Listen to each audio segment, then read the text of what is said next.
Barang bukti hasil sitaan ganja seberat 35 kg dimusnahkan polisi dengan cara dibakar.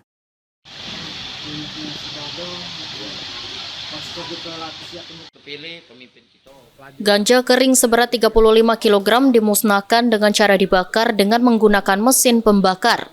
Puluhan ganja kering tersebut didapat oleh petugas kepolisian dari salah satu loket travel yang ada di kota Martapura pada bulan Juli tahun 2024. Berawal dari pemilik loket travel yang curiga adanya 2 koper barang yang tidak diambil oleh pemiliknya selama 10 hari. Pihak travel kemudian melaporkan temuan koper mencurigakan tersebut ke Sat Narkoba Polres Oku Timur. Dan pada saat kedua koper diperiksa, petugas menemukan puluhan ganja kering di dalam koper.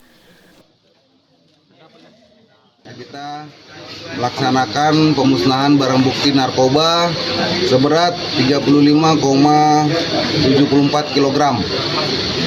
Yang kejadiannya ditemukan pada tanggal 23 Juli 2024 dan tersangka masih dalam penyelidikan. Pak, jenis narkoba apa Pak yang dimusnahkan hari ini Pak? Jenis yang narkoba yang digunakan yaitu ganja kering.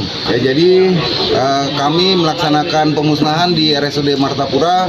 Sebelumnya berkoordinasi dengan Pak PJ Bupati, kita mencari solusi yang tepat bagaimana cara pemusnahan sehingga tidak membahayakan bagi orang sekitar.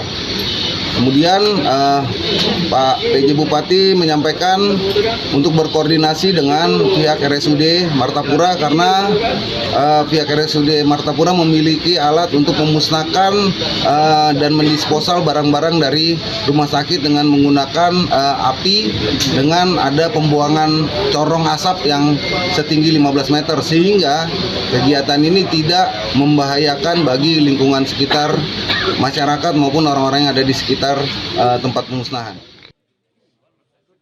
Pemusnahan puluhan ganja kering tersebut dilakukan di mesin pembakaran yang memiliki cerobong asap setinggi 15 meter, sehingga dapat menghindari dampak yang merugikan bagi masyarakat sekitar tempat pemusnahan. Elvandri Jeffriyade, POL TV.